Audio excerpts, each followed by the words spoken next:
ያማች ባሪኮ አማካይነት ሴና ያለችበትን ቤት አግኝቶ ወደሷ ጋር ሄዶ ከሷ ጋር ባለበት ሰዓት ባርቶሉ ደግሞ ሰዎቹን ልኮ እነሱን ለማስገደል ሲሞክር በወንድሙ እርዳታና በእግዚአብሔር ፈቃድ ያማችና ሴና ሊተርፉ ችለዋል። ያማች ሴናን ሳትፈልግ በግዷ እየጎተታት ቤታቸው ድረስ አምጥቶ ክፍሉ አስገብቶ ይቆልፍባታል። ግራ ለተጋባውና ለተወዛገበው ቤተሰቡም ቢሆን በግልጽ ሴና ሚስቱ እንደሆነች ይነግርና በሩን ማንም እንዳይከፍት ያስጠነቅቃቸዋል።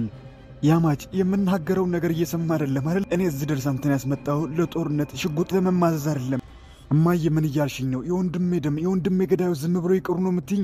ምን እያልሽ ነው? ቆይ ለምንድን ነው ታዲያ እዚህ ድረስ ያስመጣሽኝ? እኔ እዚህ ድረስ ያስጠራው የኮቾ ባሌ ቤተሰብ እየተበታተነ ስለሆነ አንድ እንድታረግ እንጂ ሽጉጥ ከማንም ጋር እንድትሯሯጥ አይደለም። ይገባሃል? ቆይ ምን አድርግ ነው የምትይኝ? አፈን ዝጋ፣ መልስ አትስጠኝ። ማዬ ምን ነው ልትመታኝ ነው? ከፈለግ ሽጉጥን አውጣ፣ በል አውጣ እንጂ። ይኸውልህ ልጄ አንድ የምወደው ልጅ አጥቻለሁ። በድጋሜ ደግሞ ሌላ የምወደው ልጅ ማጣት አልፈልግም። እስኪ ንገረኝ፣ ምንድን ነው እያደረግ ያለው? የገዛ የወንድምህን የቀብር ስነ ስርዓት እንኳን ማድረግ አልቻልንም። ይብቃ። ከዛ ሰው ጋር ሰላም አውርድ። ከዚህ በኋላ ምንም አይነት ጥላ አያስፈልግም። ብትወድም ባትወድም ከዛ ሰው ጋር ተስማማ። የልጅን የቀብር ስነ ስርዓት እንኳን በስነ ስርዓት መፈጸም ፈልጋለሁ። ይገባሃል? ያማች ባይወድም በግዱም ቢሆን የእናቱን ሐሳብ ተቀብሎ የወንድሙ የቀብር ስነ ስርዓት እስኪያልፍ ከባርቶሉ ጋር ሰላም ለመፍጠር ያስባል። ነገር ግን አንድ ነገር ደግሞ አጠራጥሮታል። ያም ደግሞ እሱና ሴና ያሉበትን ቦታ እንዴት አውቆ መጡ የሚለው ነገር ጥያቄ ሆኖበታል። ለዛም ደግሞ ብዙ ነገር አስቦ በመጨረሻም አሊኮን ነበር የጠረጠረው። በዚህ አይነት መንገድ አንተን ባልጠረጥር ጥሩ ነበር። እስኪ ንገረኝ፣ ምንድን ነው የተፈጠረው? እነዛ ሰዎች የነገርኩህ አንተ ነህ? ምኑን? እኔ ያለሁበትን ቦታ ለነዛ ሰዎች የነገርኩህ አንተ ነህ? እስኪ ንገረኝ፣ በምንድን ነው ያስፈራረው? ምንድን ነው ያሉ? ንገረኝ። አሊኮ ድንገት ያማችን ቀና ብሎ ካየ ኋላ ጠረጴዛ ላይ ተፈታቶ የተቀመጠውን ሽጉጥ አንስቶ ገጣጥሞት ሽጉጡን አቀባብሎ ለያማች ጁላ ሲዞ ግንባሩ ላይ ይደቅናል። በዚህም ተግባሩ ለያማች ቃል ሳይናገር ታማኝነቱን ያረጋግጣል። አንድ ቀን በኋላ የችኩር ነዋሪዎች በጠቅላላ ከቤታቸው ወጥቶ ከቤታቸው መውጣት ያቃታቸው አዛውንቶች ደግሞ በመስኮት ሆኖ ሁሉም ሰው ጥቁር ለብሶ የካራማን የቀብር ስነ ስርዓት በደማቁ ያከናውናሉ። ሴናም ስለ ያማች እውነተኛ ማንነት በትክክል ካወቀች ኋላ ጥላዋ አልሄደችም። ይልቁንስ ከጎን ሆና በሐዘኑ ጊዜ እንባውን አብሳ አበርትታው አለው ብለዋለች።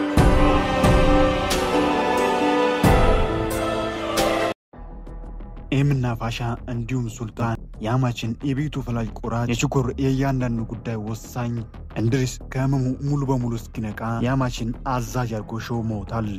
ቤት ውስጥ የነበሩ እያንዳንዱ ሰዎች ይህንን ተረድቶ እንዲቀበሉትና ያማችን እንዳለቃቸው እንዲያዩ ያማች ባይፈልገውም በእናቱ አስገዳጅነት በቤቱ ሕግ መሰረት ሁሉም ሰው መጥቶ ዝቅ ብለው እጁ እንዲስሙ ተደርገዋል።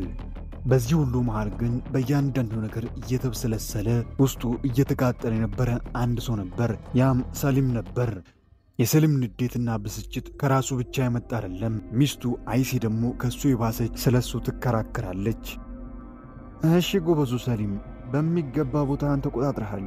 አስከብር የለህ እንዴ? አይሲ አጀምርኝ ባክሽን፣ እኔ ለራሴ ተናድጃለሁ። ዝም በይ ከቻልሽ። ታው እንጂ አንተ ዝም ብለህ ቦታ እንዳስረከብክ ታናሺ መጥቶ የኮቾባሊ ዋና አለቃ ሲሆን ዝም እንዳልከው እኔም ዝም እንድል ነው የፈለግከው? ንገረኝ፣ እንደዛ ነው የፈለግከው? አይሲ እየነገርኩሽ ነው አይደል? ከአንቺ ጋር የምከራከርበት ጊዜ የለኝም። እባክሽን ተይኝ ብዬሻለሁ፣ ተይኝ። ምን ልትሆን? አቅምን ልታሳይ ነው? ልደበድበኝ ነው? ይህንን ጉልበትን እኮ ለእናትህ ብታሳይ ታናሽ ወንድም ዛሬ አንተ አዛዥ ባልሆነ ጉልበትን እዛ አይደለ ወንድም ለእናትህ አሳያት። አንቺም ማንን ልታሳብጅኝ ነው? ለሁላችሁም አቅሜን አሳያለሁ፣ ማን እንደሆንኩ አሳያለሁ። ያማች የችኩር አለቃ መሆኑን የሰሙ ሰዎች ደግሞ ያማች ጋር መጥተው እንኳን ደስ አለ፣ ከአንተ ብዙ ነገር እንጠብቃለን እያሉ መልካም ምኞታቸውን ይገልጻሉ።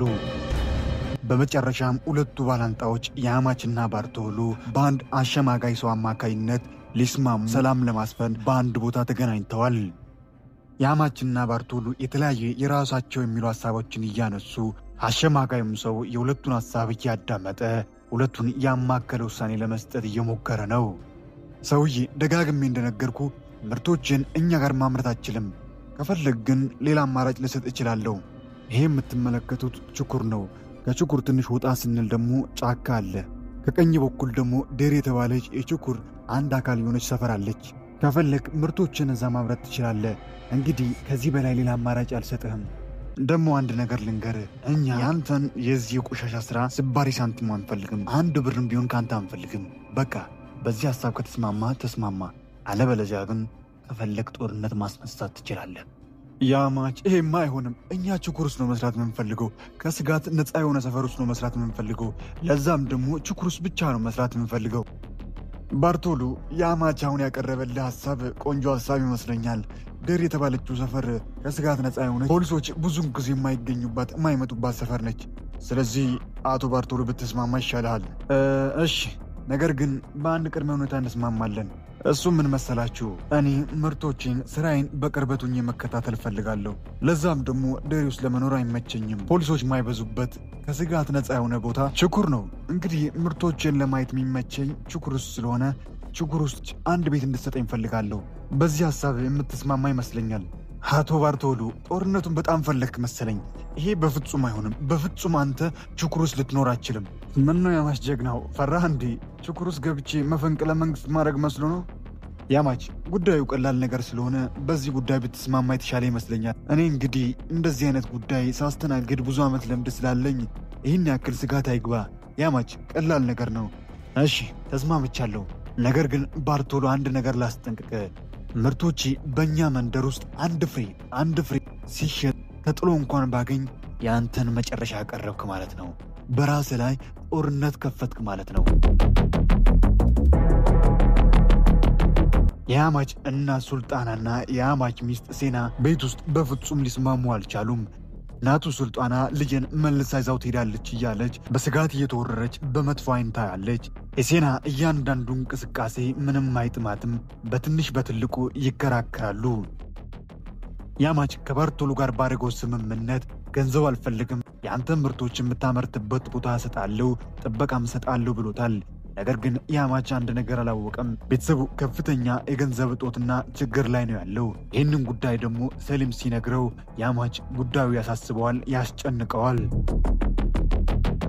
ባርቶሉ ጊዜ ሳያባክን ቀን ላይ ከያማች ጋር ተስማምቶ ወደ ማታ ስራውን ለመጀመር ወደ ቦታው መጥቷል ስራ ጀምረዋል ባርቶሉ ስራውን ጀምሮ ሰዓታት እንኳን ሳይሞላ ፖሊሶች ወደ መንደሩ ይገባሉ ይህን ያዩት ወጣቶች ደግሞ ለሽኩር ነዋሪዎችና ለሌሎች ለጓደኞቻቸው ምልክት እየሮጡ ይሰጣሉ አንደኛው ልጅም እየሮጠ ያማች ወዳለበት ቦታ ደርሶ ለያማች ጉዳዩን ይነግራል ባርቶሉ በሰማው ነገር በጣም ተናዶ ሽጉጥን አውጥቶ ፖሊሶችን ለመጋፈጥ ሲል ያማች የራሱ መፍትሄና የራሱ የብላት መንገድ ነበረውና ባርቶሉን ሽጉጡን አስገባ ብሎ በሚገርም ሁኔታ እጽ ማምረቻ የነበረውን ቤት በአንዴ ወደ ልብስ ማምረቻ ይቀይረዋል ይህንን ሲመለከት ባርቶሉ ይደመማል ይገረማል ፖሊሶችም ወደ ቦታው ደርሶ ፍተሻ ቢያደርጉም ምንም አይነት ነገር ባለማግኘታቸው ጥሎ ይመለሳሉ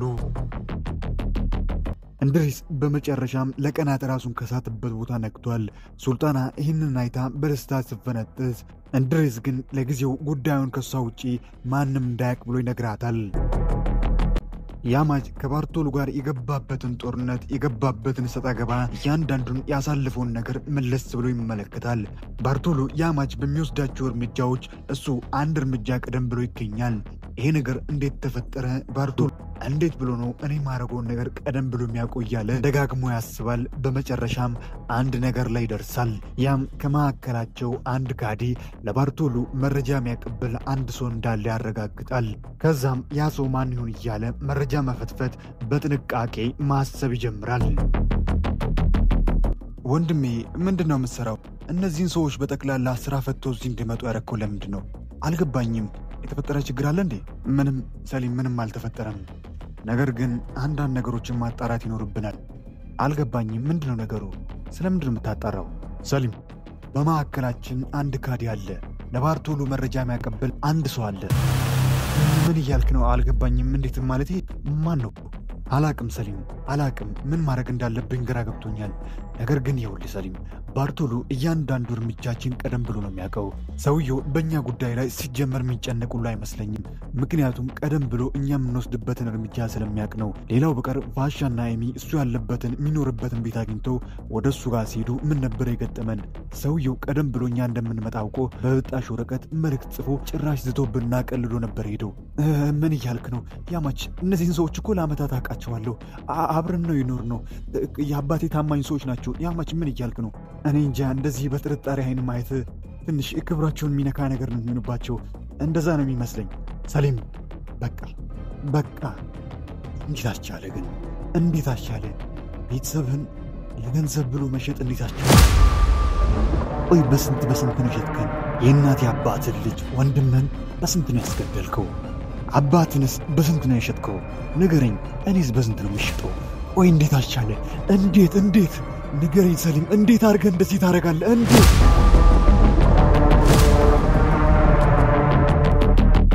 ውድ ቃና መሳጅ ቤተሰቦች ለዛሬ ያሰናዳነው የኛ ሰፈር ክፍል 5 ይህንን ይመስል ነበር እንዴት ነበር ሐሳብ አስተያየቱን በአስተያየት መስጫት ላይ አስቀምጡ በቀጣይ ክፍል ምን ይከሰት ይሆን አብረን የምንመለከት ይሆናል ለዛሬ ግን እስከ መጨረሻ ከኔ ጋር ስለነበራችሁ ከልብ እያመሰገንኩኝ ለዚህ ቻናል አዲስ ሆናችሁ ሰብስክራይብ በማድረግ ይህንን ተወዳጅ አጓጊና ተናፋቂ ድራማ በየዕለቱ እናንተ ጋር እንዲደርስ ማድረግ ይችላሉ ሁላችሁም ደግሞ ይህንን ቪዲዮ ላይክ ማድረግ በፍጹም እንዳይዘነጋ ላይክ ባረጋችሁ ቁጥር አዳዲስ ምርጥ ቪዲዮዎችን ጨምሮ ይህንን አነጋጋሪና ተወዳጅ ድራማ ወደ እናንተ ቀድሞ እንዲደርስ ማድረግ ይችላሉ በድጋሚ እስከ መጨረሻ ከኔ ጋር ስለነበራችሁ ከልብ እያመሰገንኩኝ በቀጣይ ክፍል እስክንገናኝ ኩፋይን ካውት ደጋ ይለፎት ሀገሬ ሰላም ትሁን